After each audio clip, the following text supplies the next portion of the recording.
Hello students, today we will be studying the osteological features of the fibula bone.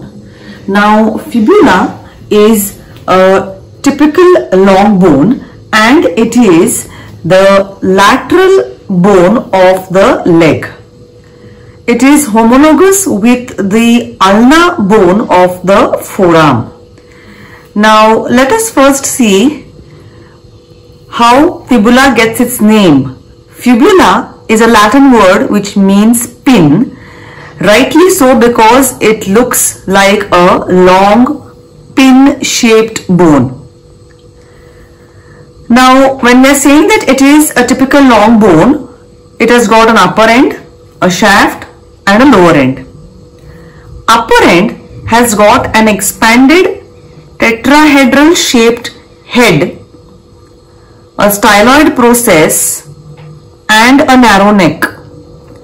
The head has a superior rounded articular facet which articulates with the facet on the lateral condyle of the tibia to form the superior tibiofibular joint.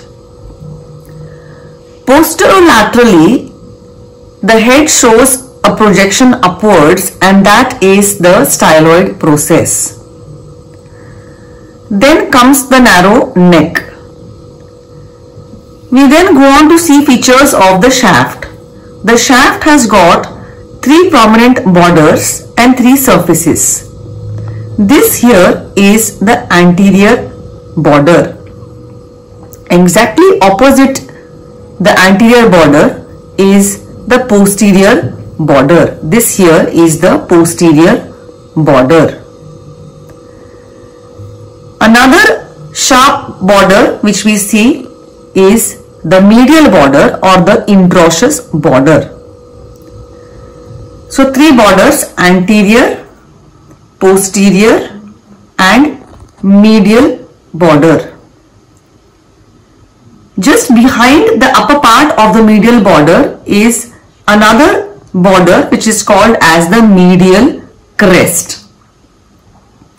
When we talk of the surfaces, there are 3 surfaces.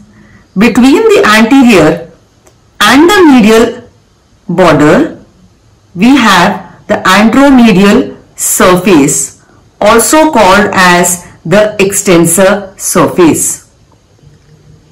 Between the introitious medial border and the posterior border is the posteromedial surface, and this is also called as the flexor surface. Laterally, between the anterior and the posterior border is the lateral surface, also known as the peroneal surface. We now see features of the lower end. The lower end is what forms the lateral malleolus and has got 5 surfaces. It has got a medial surface which shows a triangular articular surface anteriorly and a depression postero-inferiorly, and that is the malleolar fossa. The lateral surface is triangular and lies subcutaneous. Other surfaces are a small anterior surface, a small posterior surface and a very small inferior surface. So these were the morphological features of the bone. Now keeping these in mind, let us identify the side to which this fibula belongs. The head lies superiorly, which is expanded or tetrahedral, while the lateral malleolus, which is flattened from medial to lateral, lies inferiorly. The styloid process lies posterolaterally, while the articular facet and the malleolar fossa lie medially.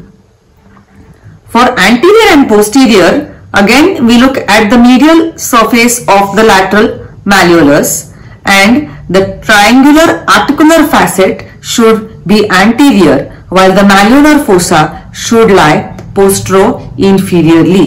So, keeping these in mind, if you hold the bone the way it lies in the body, we can identify that this fibula belongs to the right side. And how do we hold it in normal anatomical position? You put the thumb into the malleolar fossa and hold the bone vertically so that the articular surface of the lateral malleolus faces medially, and this is how the fibula lies in the body. Now let us see the muscle attachments of this bone. The styloid process, the tip of the styloid process gives attachment to the fibular collateral ligament, while the base of the styloid process gives a C-shaped attachment to the biceps femoris muscle. The articular surface of the head of the fibula forms superior tibiofibular joint with the lateral condyle of tibia. The neck of the fibula on the lateral aspect is related to the common peroneal nerve. We then go on to see the attachments on the surfaces. The extensor surface or the anteromedial surface. This shows attachments of three muscles.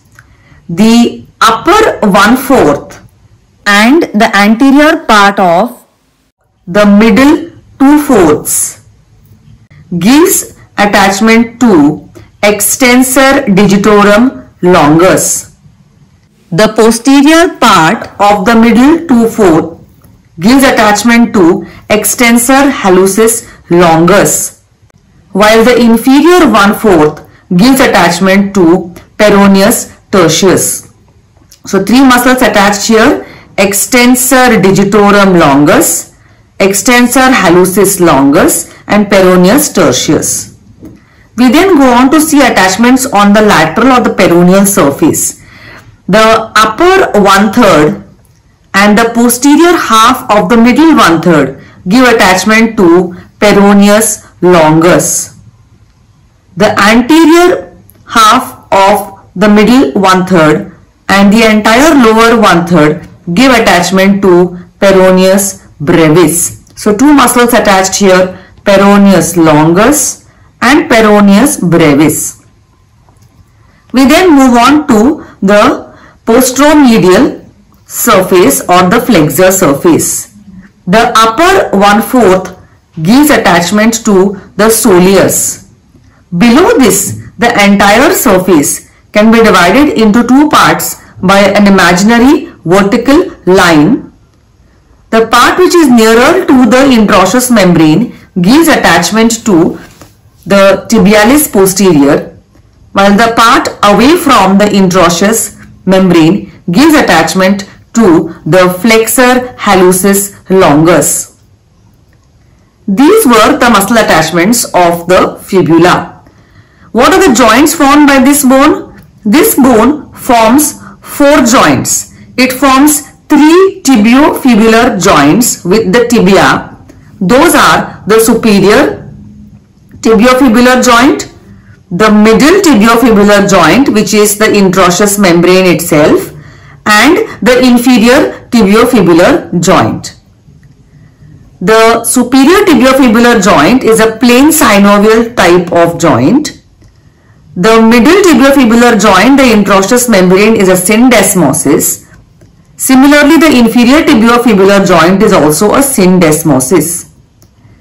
The lateral malleolus takes part in formation of the ankle joint by articulating with the lateral surface of the talus. So lower end contributes to formation of the ankle joint. These are the four joints formed by this bone. Thus, we have seen the morphological features, side identification, holding in normal anatomical position, attachments and joints formed by the fibula. Thank you.